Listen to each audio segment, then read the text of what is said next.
pessoal, então hoje é o primeiro acelero com a nova Kinger, não andei, finalzão do dia.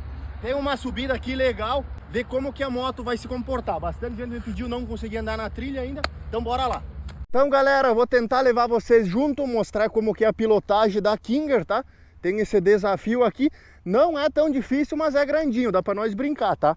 Primeiro acelero da motoca, até tô meio ansioso.